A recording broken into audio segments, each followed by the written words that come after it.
Filming it before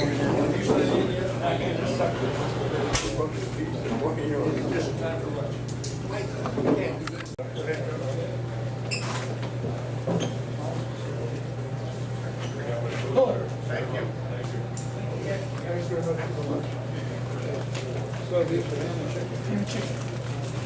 and tater salad.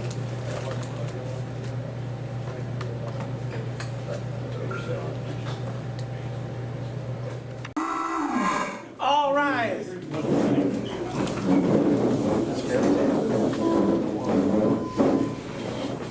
We dedicate the meeting to our brothers still on eternal patrol, to perpetuate the memory of our shipmates who gave their lives in pursuit of their duties while serving their country, that their dedication, deeds, and supreme sacrifice may be a constant source of motivation toward greater accomplishments, and to pledge loyalty and patriotism to the United States of America and its Constitution. A moment of silence.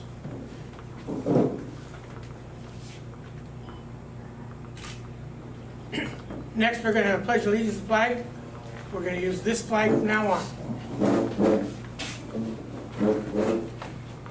I pledge allegiance To the flag of the United States of America and to the republic for which it stands, one nation, under God, indivisible, with liberty and justice for all. Be seated. Okay, we got a couple new guests and a special guest. New members. Neil Kleins Yeah. and Perry. Lenny? Lenny. Yeah. Zurich. Zurich? Is that how you pronounce it? Zurich. Lenny Zurich. I am the base commander at this time. My name is John Raines, and I'm simply saying welcome. You want to introduce? Bob Summer qualified on the USS Barbell SS 580. Al Womack, qualified on USS Henry M. Jackson, SSBN 729. Richard Kyle. And 659, Will Rogers. Bill Ogburn, qualified on USS Seafox, SS 402. Dennis Bay, qualified on the USS Nathan Hess, 23. Lenny Zurich, qualified on the USS Richard B. Russell, SSN 687. Rick Connell, associate member. Bill Strand, USS Barracuda, SSK-1. Joel Granger, USS Theodore Roosevelt, SSBN 600 Blue. Chuck Bailey, qualified on John Marshall, SSBN 611. Neil Kimes, qualified on the USS Asheville, SSN 758. Bruce Segolas, qualified on the USS Cabera, SS 347. Gary Bouchard, I qualified on the Cutlass and Lafayette. Terry Degnan, qualified on the USS Sailfish 572. Dave Perugia, qualified on the USS George Washington, SSBN 598, the original boomer. The first boomer. Kaboom. Mike Bronte, qualified on USS Sea Dragon, SS 584. George Washington. Tom Dolan, SSBN 623, Nathan Hicks. My favorite choice. Ken Bertner, qualified on the USS Rock, SSR 274. Jerry Pollack, qualified on USS Henry Clay, SSBN 625. It's a special guest because I'll come up here. Hi, I'm Dave Perugia, member of the Tang base. I'm also the librarian, and I am the newly elected District Commander 5 for Florida.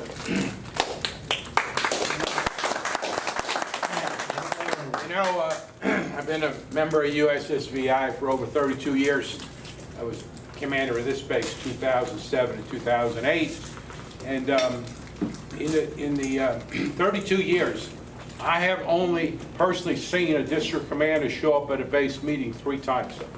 It's about once every 10 years, I guess. But probably the reason is the distances involved.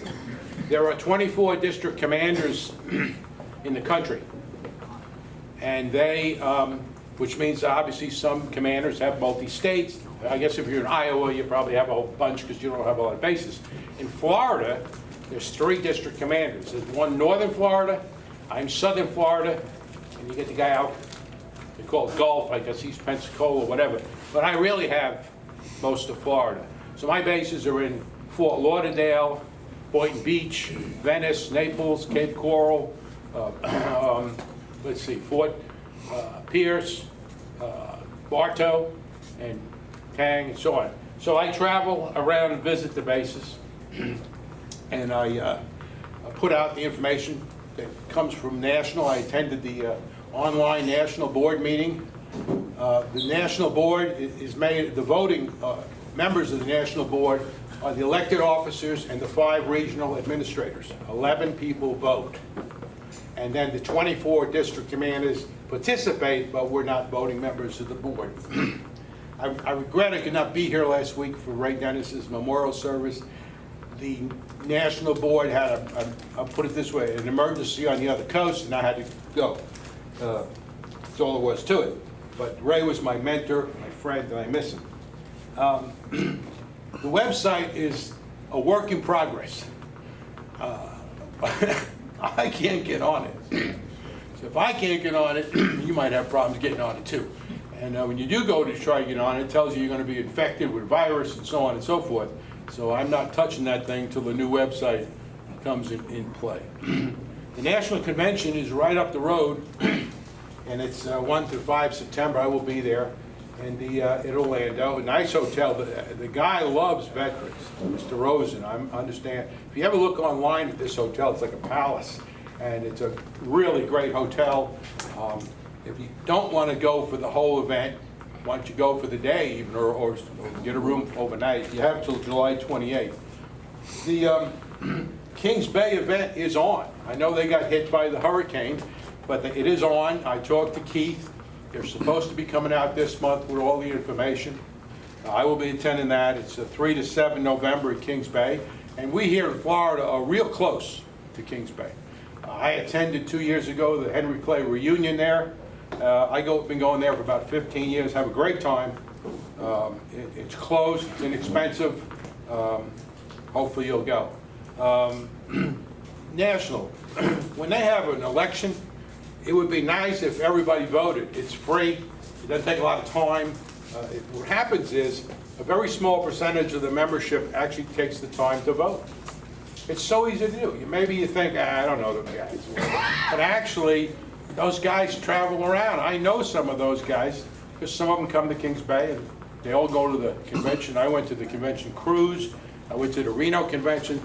So I got to meet these guys, and they're good guys. So they like to feel that, hey, it's not a little bit of majority of people that are electing the offices. Everybody has an opportunity to vote. So please vote. Panama City, and I sent the information to Bob, has an annual Christmas party. I think it's around the 12th. I think it is. It's 10th, 11th, 12th. right after our... And it's, I guess it's hosted by all those bases out there in the Panama City, Pensacola area. And it's very reasonable to go as far as the cost of the hotel, $89 or whatever. They've got meals set up and hospitality suites and everything. So it's supposed to be a really, really good time. Lastly, I'll just talk about membership. And I've told this at each base I go to. When I transferred into this base in 2004, I became commander around 2007, and I happened to see something in the paper, and it said Tampa Chief Petty Officers Association. And if you're interested, here's the number. So I called the number, and I invited the president to come to the base meeting as a guest speaker, which he did.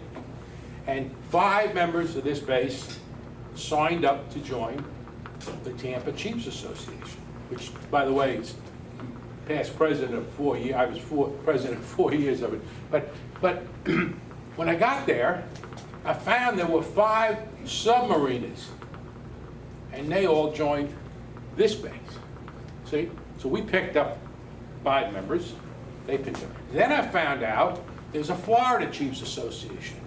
They got about 400 members, and they meet twice a year at different locations, and they have a ball. I joined it. Dues are $15 a year. And this coming fall, their fall fling is in Pensacola, which I'll be attending. So, when I go to and they advertise free. So, I'm gonna put something in their newsletter, which goes out to 400-something chiefs, saying, hey, if you're interested, if you're a submarine and you're interested in joining a base, call me or email me, see? So what I'm saying is, we have an opportunity to recruit. Where else can we recruit? VFW, American Legion, Fleet Reserve, military organization, VA. If we don't have a flyer or a minimum, a card, and I noticed in the room there's a whole box of Tang-based cards, we should have them on every bulletin board where they'll let us do it. I mean, when you leave here next month, if you're going to go to any VA or any military organization, fraternal you belong to, another post, whatever, see if you can put a card, because that's how people are going to find out about us. They're not going to know about us if we don't let them know. Thank you, and that concludes my... Thank you. Thank you very much. We had a celebration of life for Ray Dennis right here, us and Post 104. It went very well. We had several speakers, and everybody enjoyed the time. But we're going to miss Ray very much.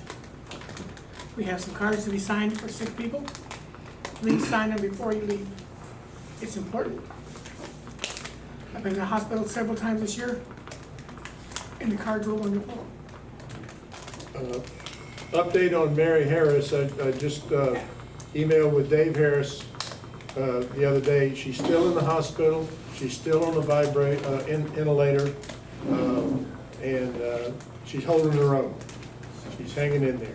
So your thoughts and prayers. Cards, if anyone needs Dave's address, just let me know and I'll be happy to give it to you. Email me or I'll give it to you while you're here. But the cards do mean an awful lot. Dave has commented on the cards he's gotten already. Dave Ferrugia, Chaplin, and others have sent cards. So think about that. Okay. Membership committee? We have one member here today, glad to see him.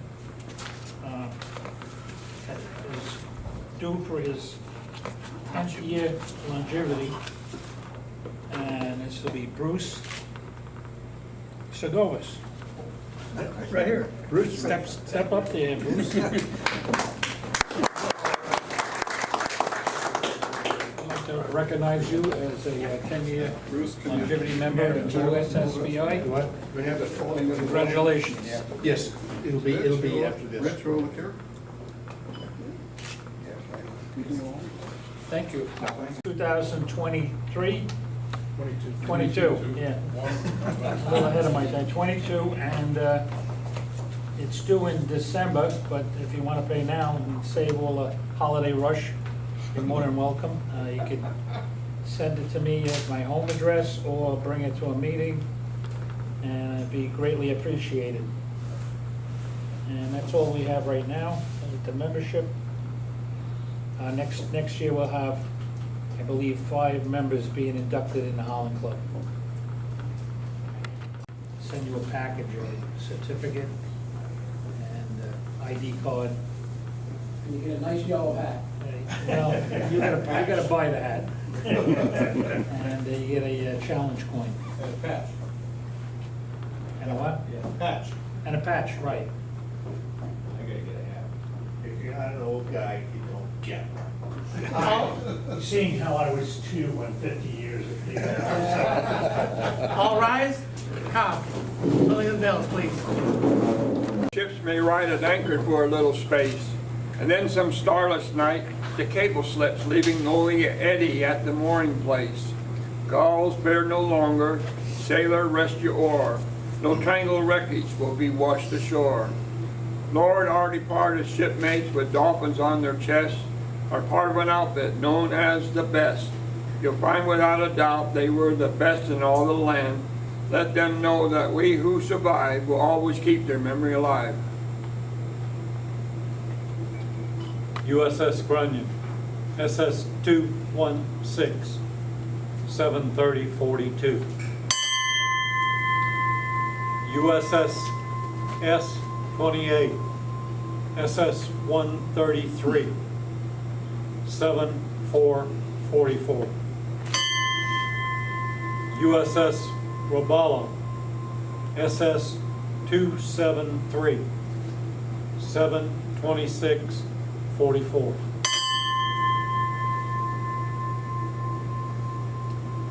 Toll the bell one time for those still on patrol.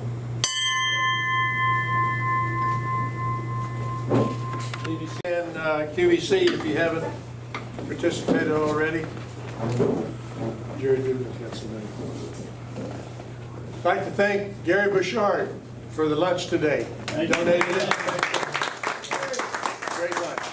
Appreciate that very much. Having said that, looking for a volunteer for next month's lunch, August. Anybody interested in participating?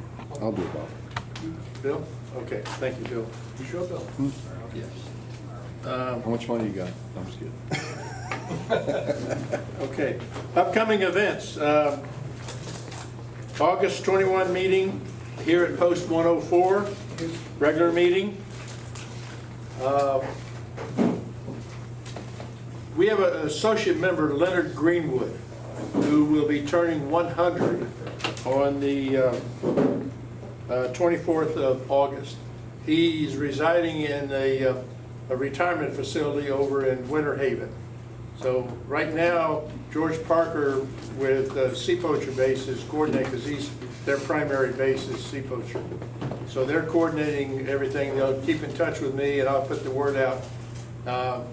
My guess is there's going to be restriction on the number of people that can attend, but we would like to get some Tang-based membership to show up. So I'll keep everybody posted on that. September 18 meeting here at Post 104. October 16 is a picnic at Constitution Park. Barring any unforeseen changes, that's the schedule for now. We are doing a Christmas luncheon the first Saturday, which I think is the 4th of December. That'll be in the newsletter also about that. As Dave Ferrugia mentioned, don't forget about the National Convention in October. September. Pardon? September. September? I thought it was October, okay. So that falls right during the Kings Bay time, doesn't it? No. Okay. All right, I'll get current on that. Kings Bay is 3 to 7 November, and the National Convention is 1 to 5 September. Okay. One of them was in November. All right, that's all I got. I have one. Caps for Kids. We're still shut down. Nobody will let us in. I've talked to the 3 hospitals, the children's hospital in town. They just said no. We're just sitting and waiting. Nothing we can do about it. Okay, that's it. Okay. Social. Now our social meeting, I want to start. I want everyone to think of 2 things. One, the worst thing that ever happened to you, and the best thing. I'm going to start with the worst. I'm sure all of you can see this, remember this. This is the tower up in New London. Do you all remember going in that stupid thing? Anyway. Burned down. Closed down. Shut down. There's a new one. I've seen it. It's 2 stories tall, and it's built in the side of a wall. But the old one I went in, it was strange. And it had a big, like a steel tube you got in the bottom. I got in, the sign said 7 only at one time. I was the last one to go in. We had 8 because they didn't count the instructor with us. I was the smallest one, and I went in last. My back was to the wall. My chest was on the guys in front of me. We were that tight. I was fine, no problem. I just filled up the water. It got to here, I started to get a little worried. It got to here, I got more worried. When it got to be up to my eyes, I was holding my breath. And I could see the air bubble in front of me, but I couldn't get to it, and I couldn't even step one step forward. I held my breath as long as I could. I got my arms finally up to here and was ready to push the guy in front of me so I could get some air. At that moment, he stepped forward because the first man went down and out. I was still not near the air bubble. So I leaned on the guy in front of me and got my mouth up the air bubble to get a first breath of air. It'd been about almost 30 seconds before I was ready to panic. 15 seconds later, another person left, and it got down. It finally got the water down to my neck, and I could breathe normally. I went up, had no problem. Upon reaching the top, I met a chief and a lieutenant, and I tried to tell them, hey, you nearly killed me down there. If I hadn't kept my calm, I and myself and maybe several others would have drowned. I would have panicked. I was told to shut up and get downstairs, down the outside, and get in line because you got to do it twice. I went downstairs all right. I went out the door in my swimsuit, walked up the hill, right to the commanding officer's office. I walked in, and the person sitting at the desk says, you can't be in your dress like that. I said, I'm not leaving. I told him, listen, I want to see the commanding officer right now, and I'm yelling. Like the second time I started yelling, the commanding officer, whose office was right there, came out. What's going on out here? I explained to him what happened. If I hadn't panicked, I'd been dead. There was no oxygen, there was no way to get to it. He said, come with me. We walked down the hill together. We went into the training building, and there was this chief and the lieutenant. He walked up to us and said, did this man tell you that he almost got drowned down there? Yeah, we told him to get back in line. The captain of the base turned to the lieutenant and says, you're relieved. Go to my office right now. Chief, you're now in charge. You understand? There won't be any more than 6 people in that thing from now on. I was happy. I got in line and did it again. If I had panicked, I wouldn't have been here today. It was that bad for me. That's my worst. My best is yet to come. Simple. I was in San Diego, and I did pretty good scores. So I qualified for submarines. And I didn't know what was going on, and they came back and said, what do you want to do? And I got a piece of paper that says GMS. I had to go to an office to find out what GMS meant. And the guy says, that's Gunner's Mate School. I was pissed again. I didn't want to be Gunner's Mate. It stuck in some bottom of some destroyer for years. I'd signed up 2 more years to be in the Navy, besides the first 2, just to get a better school. I finally get to Dam Neck, Virginia. How many people have been to Dam Neck? Oh, yeah. Across the front, it says Guided Missile School, not Gunner's Mate School. I was so happy. I brought a few things with me today. My original qualification card. How many people have theirs?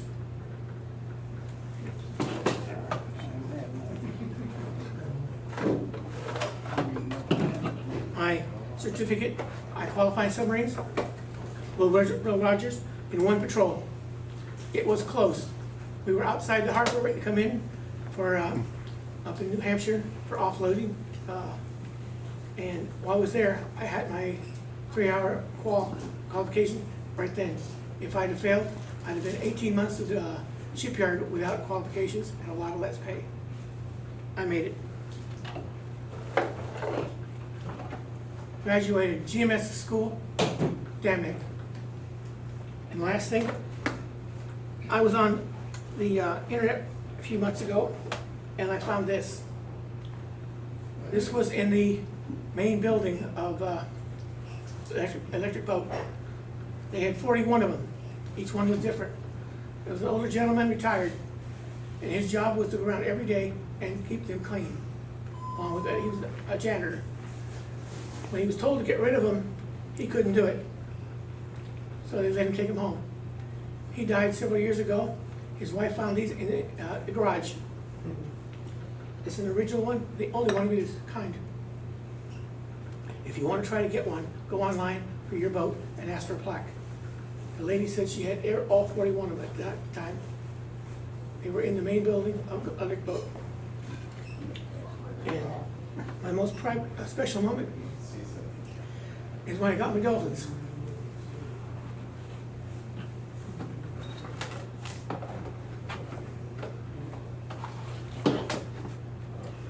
This is worth more than gold. Thank you.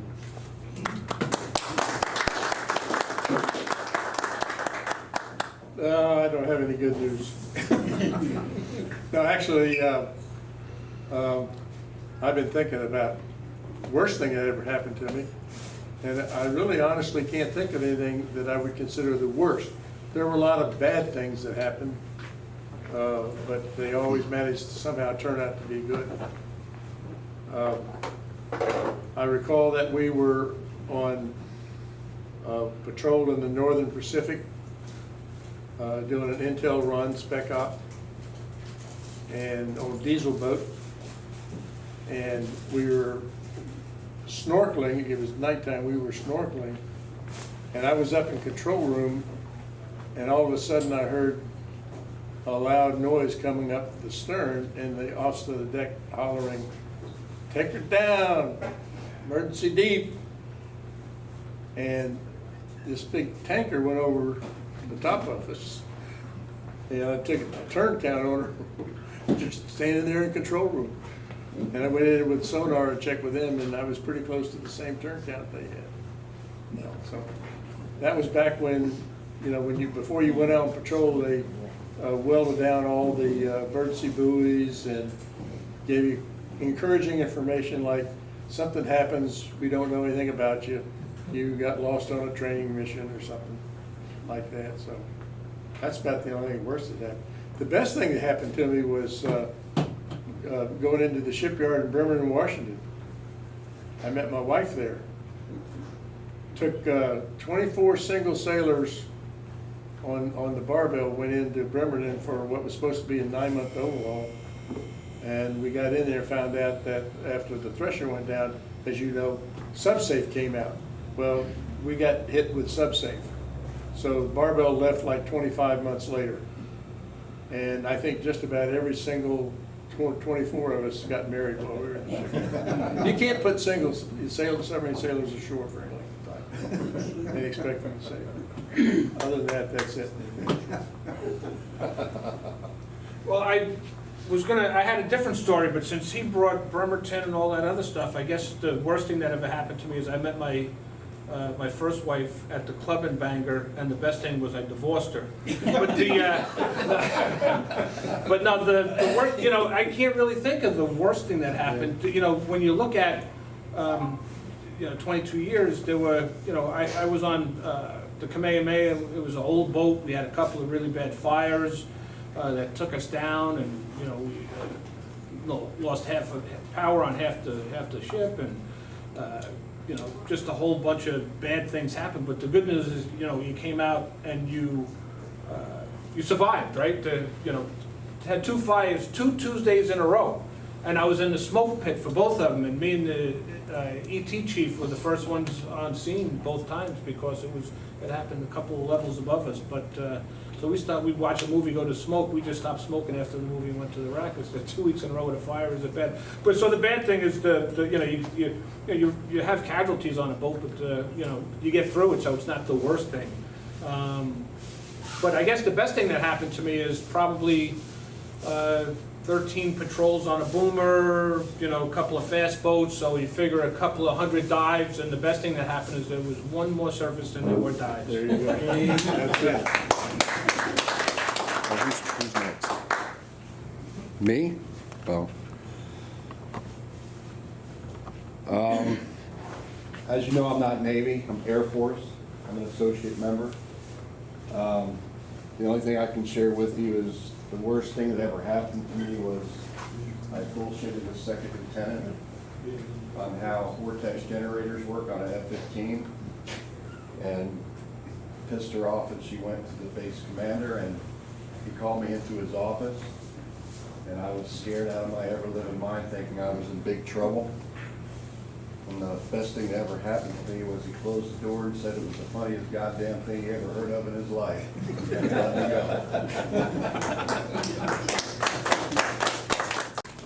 go. We were on a southern run, and we were having a ghillie party at the pump room. So all of a sudden, this guy comes to the door. I got seafarers on. I don't even have a poopy suit on. And he says, something's wrong. We're at 800 feet and we're going down. We thought the captain was doing angles and dangles. So I run up to the control room. We're at 1,200 feet now. We're still going down. So I'm like, what the hell's going on? I was the senior qualified BCP panel operator at the time. They had a bunk for me up in the up in the control room because there wasn't enough guys qualified to stand watch. So I had to be on hand for all the people trained. So I just got in my own bunk now. So we have maybe a couple of weeks left and we're gonna be in port. Well, we find out that they were snorkeling. So that's why all the water was going into the head. It was flooding the head. It was going into the berthing area. Boat was getting real heavy. So when the guy says to me, we were snorkeling, the guy that was on the BCP panel was lazy.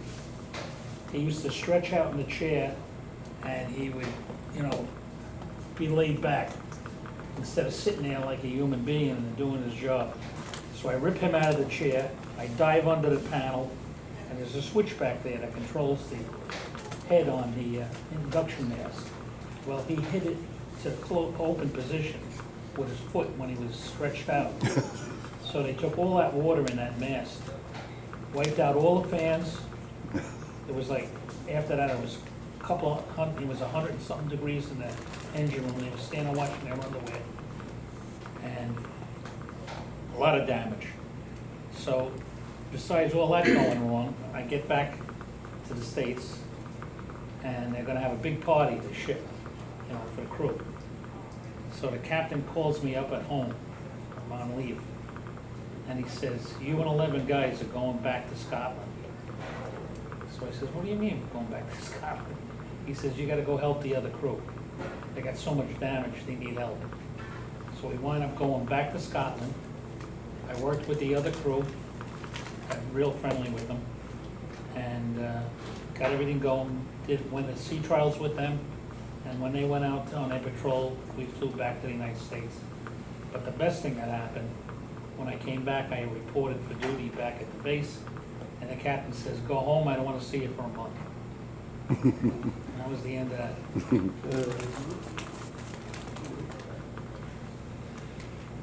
Who's next? Bruce? Well, probably the worst thing that happened to me while I was in there. It lasted about 3 days, one hell of a storm, and it got so bad out there. I was still a seaman, standing topside watch, helm watch, and it got so bad out there that the breakers were coming over the top of the bubble where the officer was standing. We had to shut the hatch a couple of times because the water was going down into the conning tower. And finally, the officer of the deck said, enough of this stuff. He says, everybody below, shut the hatch down, raise the periscopes, and attempted to watch, but you can't see anything out there.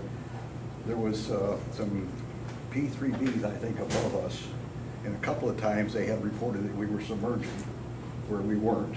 It's a simple fact that we were riding up on one wave and diving through the next. Standing helm on that thing, the only thing you got in front of it is a bulkhead, that big dial, the compass, that's doing this and this. And next to it is a number 9 can, one of the cans. We always kept that there because every one of us was seasick. And that went on for like 3 days. It was absolutely hell.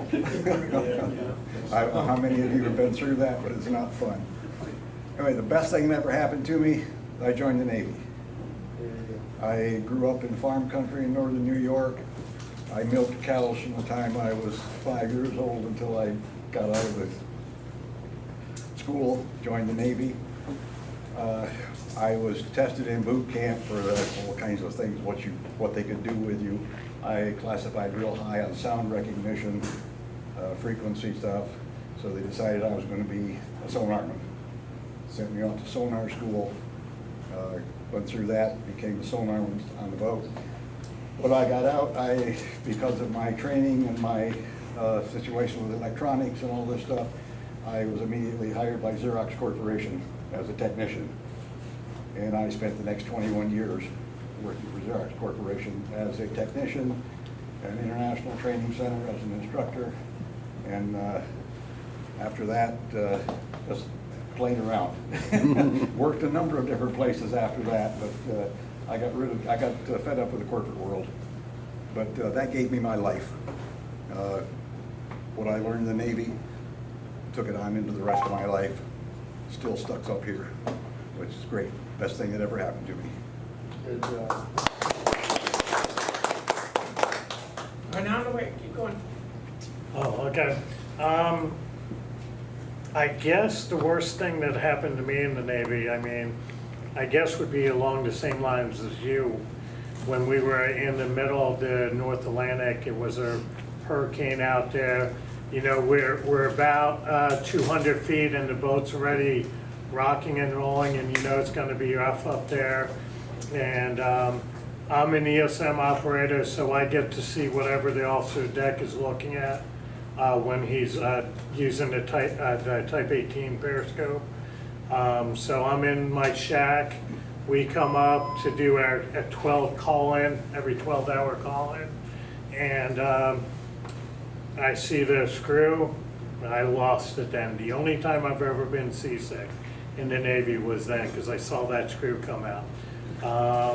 But it actually turned out okay because it helped me when I went to the Hunley and I was qualifying surface warfare because I didn't get seasick on that. But as far as the best thing, probably in Newport News, I actually met my wife, who's Air Force, and it was because we were in the shipyard building new construction, the USS Asheville. So I met her because of that, and we've been married for almost. What happened to me was after I got commissioned ensign, I was transferred from George C. Marshall to supervisor shipbuilding Groton, and standing shipyard watch officer on Christmas Eve. I get a phone call and have to go to the base. Problem was the building on the waterfront that the supervisor had suffered a ruptured fresh water leak on the second deck because somebody had left a window open overnight, froze the line and everything. And so I'd gotten a phone call, I got the phone call from that I need to come into the base, but then my next door neighbor, who was an electrical steward for the union there, called me and he said, "Hey Chuck, this is serious, you need to get down here." And I said, "What's going on?" He says, "Well, all of the desks for your officers on the down the waterfront are inundated with water and just everything. All the machines are saturated and everything." And so I get in there, and so that took about a day and a half. But the other side of the coin was we had to transfer all the sailors who were on the barges ashore, give them a place to sleep because the sewer lines underneath the dock had frozen too. So it was a shitty night. But the best part of what I did was when I qualified submarines, getting the Dolphins on John Marshall. That was a special time. Mine also was one patrol and got pinned in control on the maneuvering watch. Let's swing over here. 29 years now. And the worst part was getting out.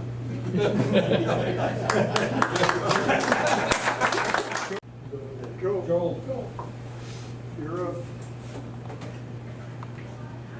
well, I had a lot of good times while I was in the service. I guess the worst time I had was my second patrol on the Roosevelt. About 3 weeks out, I came down with infectious mono, and I was put in isolation on the port side upper level missile compartment. And the corpsman took me up there. He said, hold out your hand, and I put my hand out. And he took a bottle of sleeping pills and just filled it up. He said, take one now, when you wake up, take another one. 3 weeks later, I woke up and I was hungry as hell.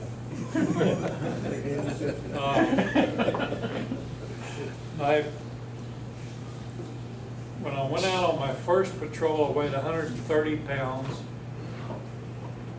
2 months later, came back in, I weighed 195 pounds.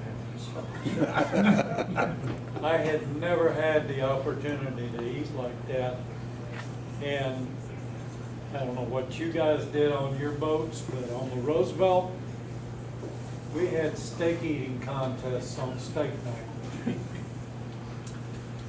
And I had a long way to go, but I won just about every one of them.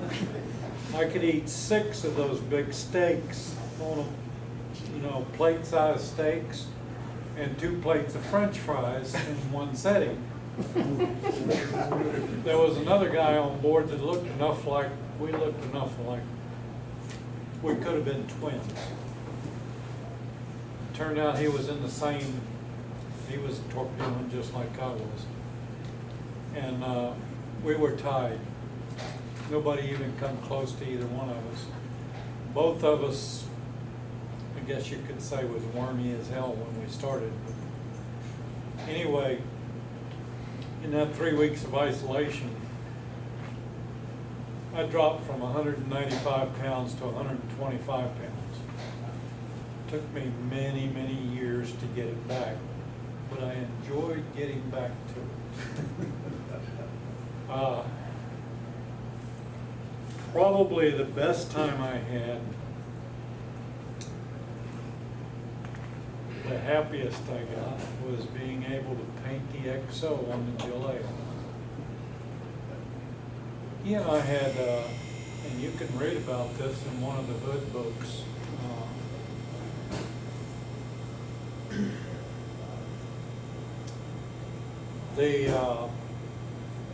before I left the Roosevelt, the naval personnel came out with a directive that said, in order for you to get recommended for the next higher rate,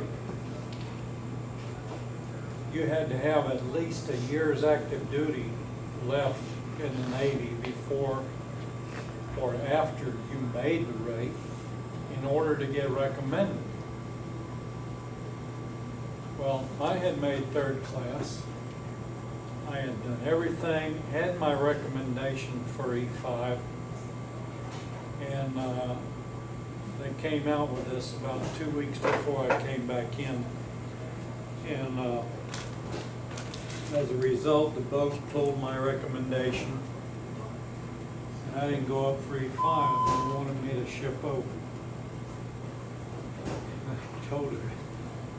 Basically told them they could take their ship and put it where the sun didn't shine.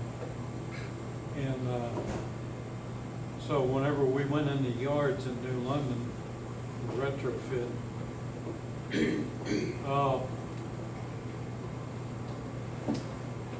I rode the boat until about halfway through the refit and got transferred to the Jaleo. And one of the XOs that was on the Jaleo while I was on there decided that one way or another he was going to make me ship over. So they put me in charge of the after torpedo room. Funny thing about that, I was the only one back there. They had 8 torpedomen in the forward room. They gave me small arms and put me in the after room. We got underway on a 2-week trip down to Bermuda and back. We were running officer sub-school ops. They gave me 12 officers back there.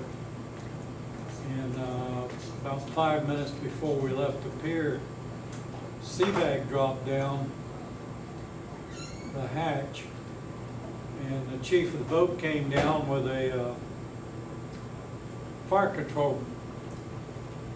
Said, here's your relief. Whenever you get him qualified in the room, you guys can go on port starboard.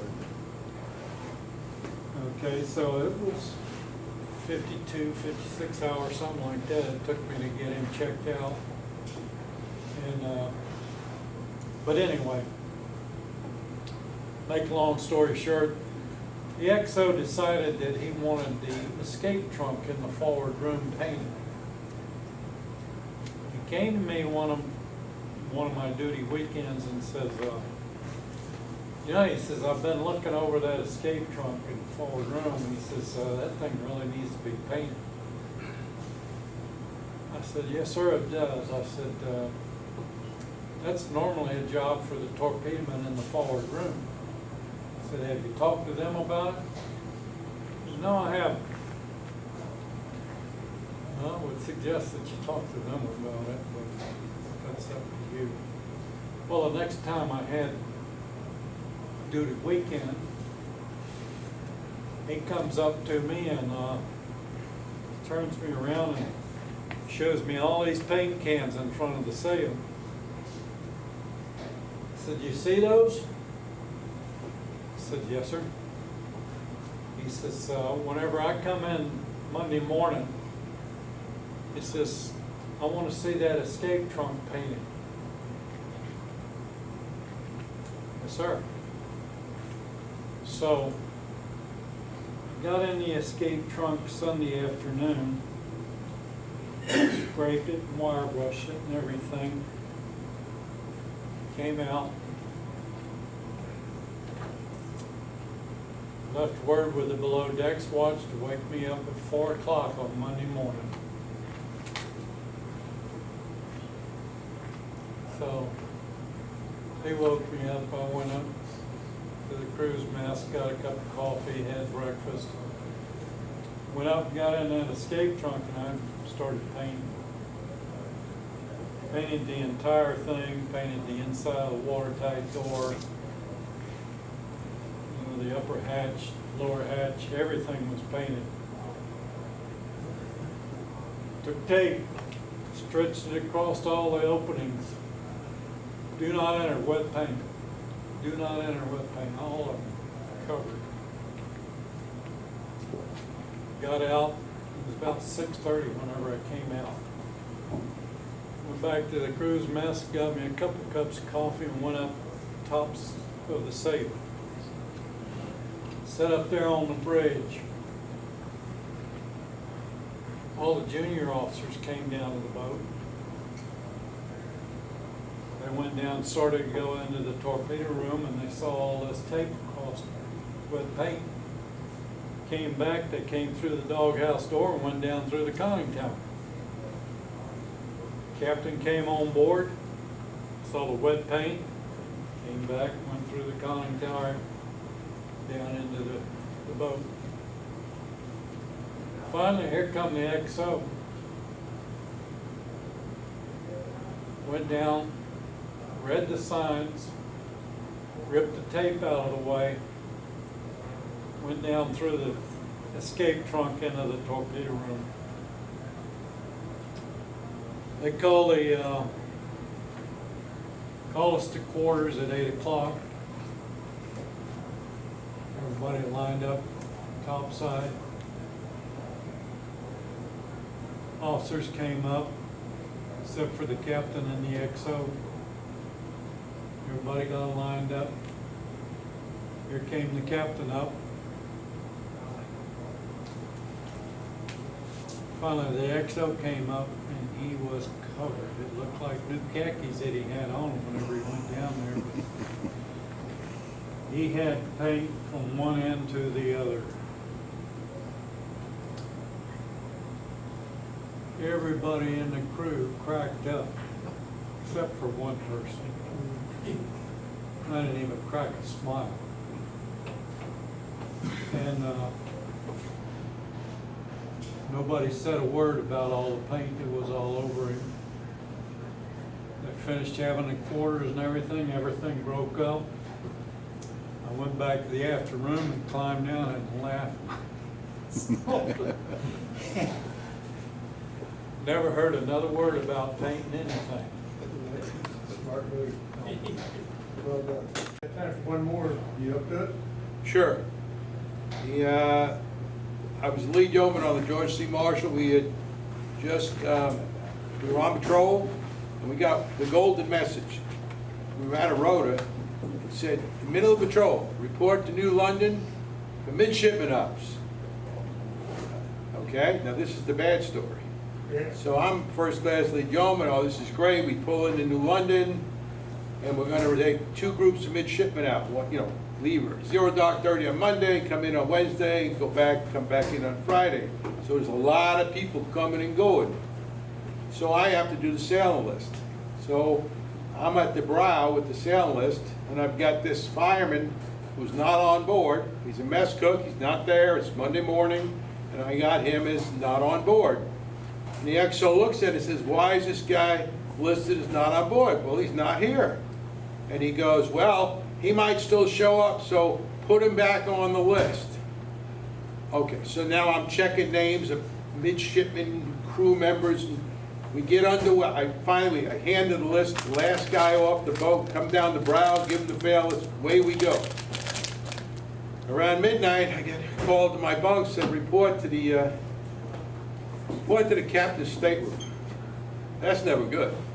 So I get up there, and the XO grabs me first, and he says, come here. He says, we got a message in that this fireman, we got a message in that they found this fireman dead in an abandoned building in the Bronx from a drug overdose.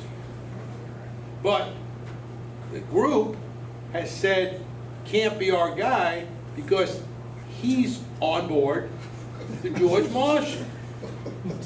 So they told the cops, no, it's not our guy, you with the wrong guy.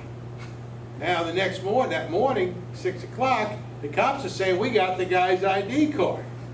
So they go to the off crew, and the chief yeoman says, wait a minute, something's not right. If Dave Brew just said the guy's on board, so we get a message 6 in the morning, verify he's on board.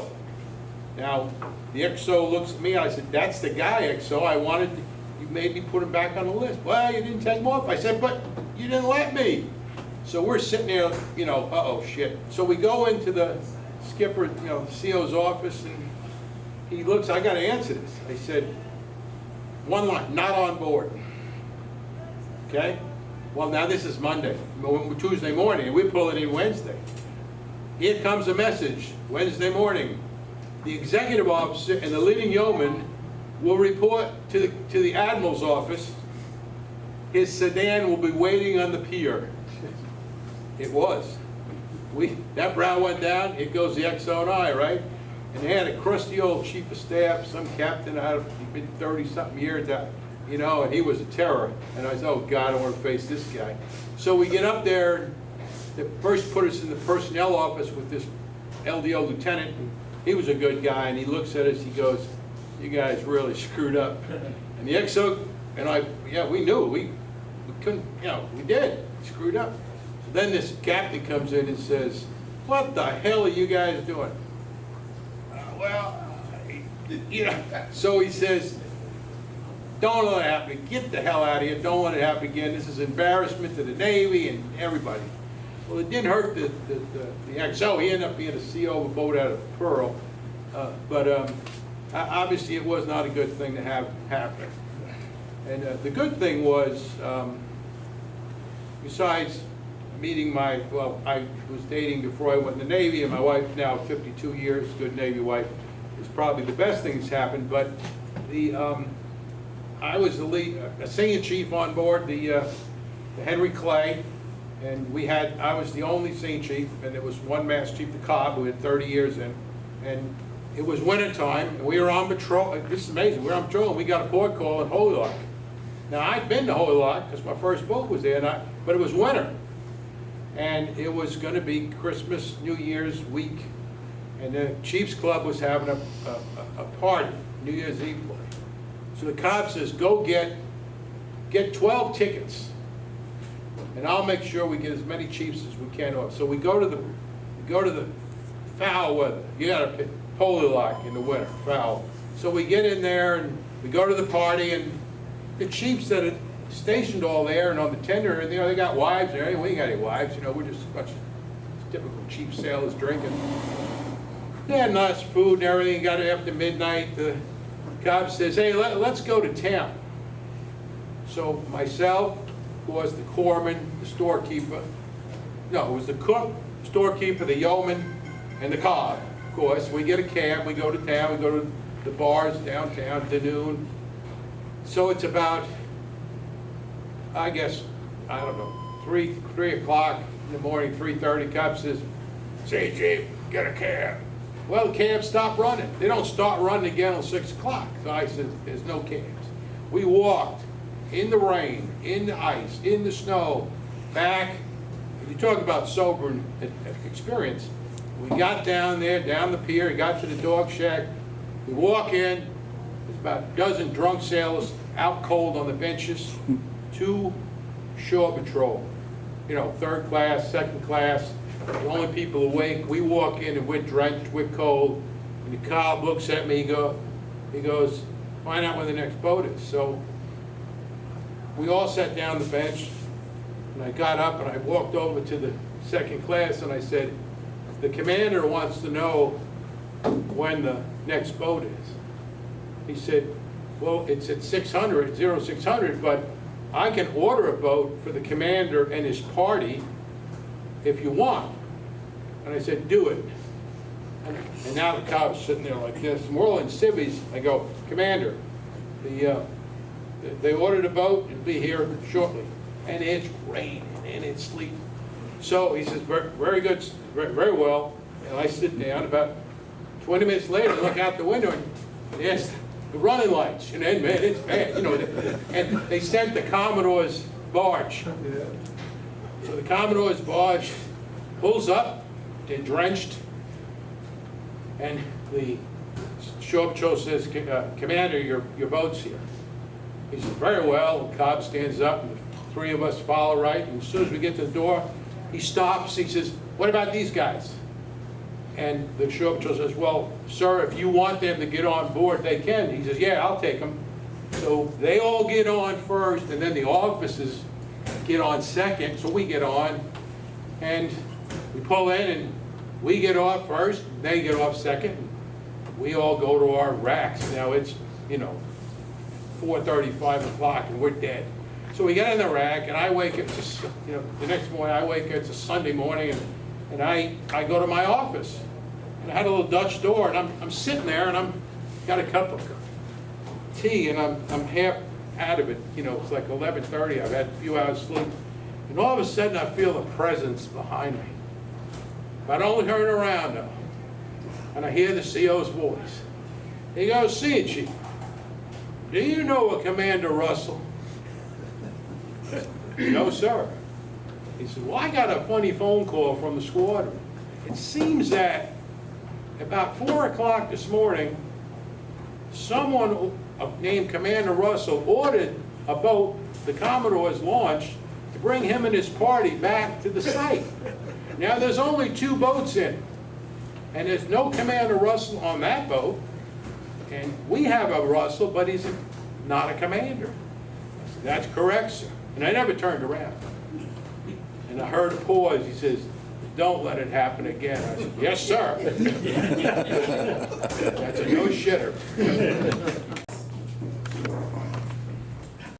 My mother christened the second USS Trigger, and I brought in the launch bottle as a memento to recognize that 70 years ago, Mom smashed the bottle over the bow, And here we are today, and thank you very much for recognizing it. There's also a picture of the commissioning with Ned Beach, little Ricky, me, standing up on board that I'm showing off here to you all.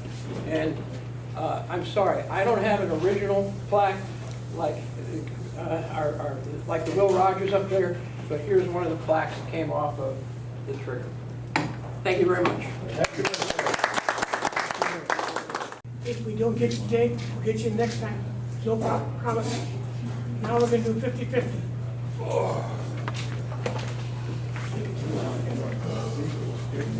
36 bucks to the winner. The white ticket.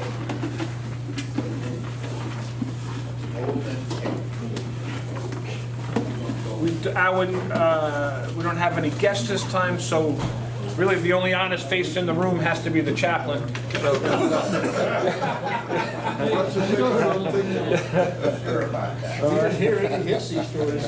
The winning number, last four, 6861. 6861. All right. Hey. Big bucks right here. Okay, we'll get a couple of pictures. Give you a moment for the flash. Thank you. Give you $5? All right, $5.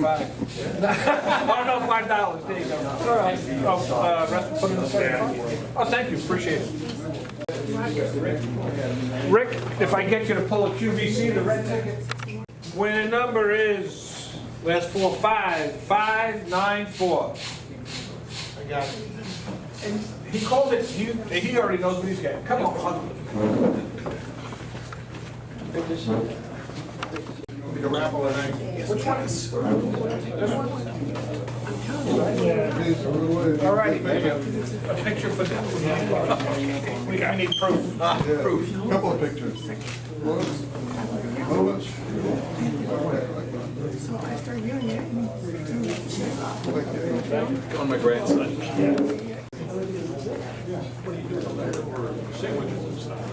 We'll check and see. Hey guys, there's food left over there. If you want to take some food home with you. Be careful. Let's get over anything that's left over. We're just going to give to the post. Now the chips and the cookie, you just put in the cabinet. Yeah, we'll put them in the thing. Chaplain. Father, we just thank you for the privilege of being together today. And Lord, we heard some stories today. I don't believe any of the tales were too tall, Father. I just thank you so much that we can fellowship together and enjoy these memories. As we remember those who have gone before us, Father, we will never forget them. We believe you have them on watch now. We have their watch here. Bless each and every one that has gone before us and help us to bless you as we continue on in Christ's name. Amen. Amen. Thanks guys for coming out today. Appreciate it. See you next month. We'll catch you next time.